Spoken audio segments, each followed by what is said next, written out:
Olá, hoje vou te contar sobre a doença do mal de Alzheimer e sobre tratamento gênico. A doença de Alzheimer, também chamada de DA, é considerada uma síndrome clínica decorrente da doença ou disfunção cerebral, ou seja, quando algo começa a dar problema nas células do nosso cérebro. É uma doença degenerativa primária e sua etiologia não é totalmente conhecida. A idade, juntamente com a hereditariedade, são os principais fatores de risco para o desenvolvimento da DA, mas considera-se outros fatores envolvidos, como riscos vasculares, presença de um ou mais alelos E4 da poliproteína E, traumatismo crânioencefálicos, entre outros. E onde o Alzheimer tem início? Consideramos esse start quando uma proteína chamada amiloide começa a formar placas nos neurônios, gerando sinais clínicos de declínio cognitivo. Essas placas são formadas quando pedaços de proteína beta-amiloide se agrupam. Desse modo, ocorre o bloqueio da sinalização entre as células das sinapses. Mas quais são os sintomas da DA? No início da doença, os sintomas não geram tantas mudanças nas funções motoras do paciente quanto no estado mais avançado ou tardio, onde o portador pode apresentar perda de controle sobre suas ações e também desligamento total de sua realidade. Os sintomas mais comuns da DA são a perda de memória, alterações de humor, dificuldade de realizar atividades diárias, agitação, dificuldade de se localizar, apatia e agressividade. Mas a DA tem tratamento? Já existem vários métodos de intervenção para a doença, o mais usado é o farmacológico, no qual o objetivo é controlar os sintomas. Os principais fármacos utilizados nas fases iniciais são os que têm como ação inibir reversivelmente a acetilcolinesterase.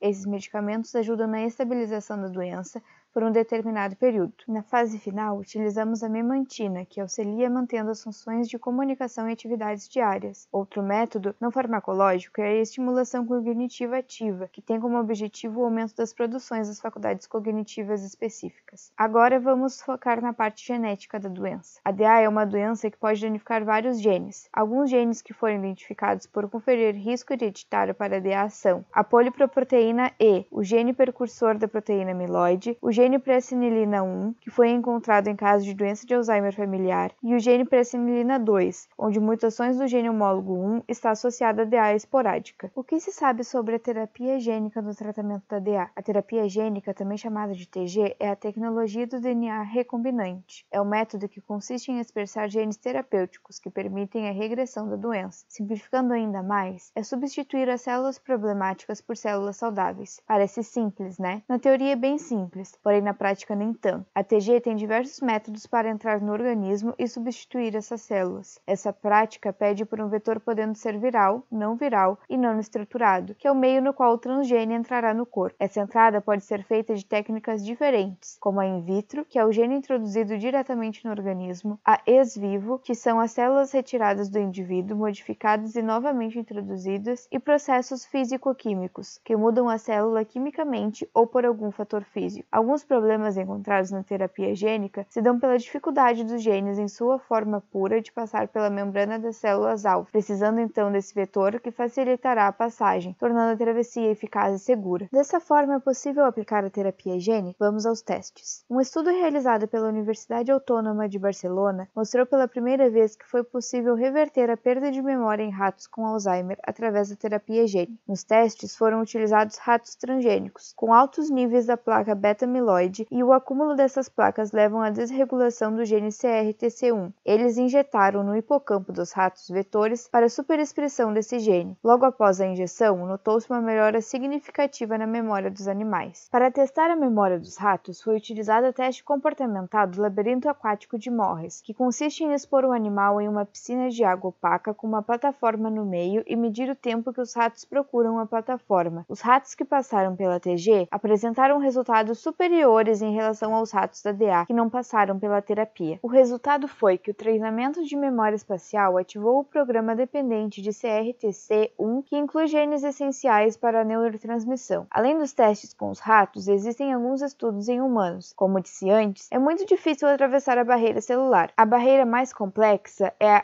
a hematoencefálica, localizada entre o sangue e o tecido nervoso, nosso alvo no tratamento. O desafio da TG é conseguir passar e encontrar outras vias de administração. É o que veremos nesse ensaio clínico de fase 1, que vai analisar a segurança, tolerabilidade e atividade biológica do método de administração do sistema AAV2-NGF. Trata-se de administração cirúrgica da introdução do vírus adenoassociado 2, para expressar o fator neutrófico neural que consistiu na introdução de injeções estereotáxicas diretas no núcleo basal de Meinert. O estudo se mostrou seguro e bem tolerado. Com esses resultados, foi possível um ensaio clínico de fase 2 para comprovação de eficácia. Mesmo que a segurança do fármaco tenha sido comprovada, sua eficácia tomou outro rumo, mostrando sua insuficiência para tirar elações. Alguns fatores apontados foram o direcionamento errado do vetor para a região-alvo, avanço da patologia ou fatores neutróficos não serem suficientes para interromper a progressão da doença. Por fim, você deve se perguntar: a terapia gênica é ou já pode ser considerada um tratamento para DA? A resposta até o momento é não. Por mais que existam estudos e testes para aplicar a TG na DA, ainda não foi comprovado como tratamento eficaz. Entre seus motivos estão o fato da DA não ser uma doença monogênica, o que dificulta os estudos, já que vários genes podem ser afetados e se expressarem de maneira diferente. Portanto, a DA fica limitada a um tratamento de terapia clínica, apenas para amenizar os sintomas da doença.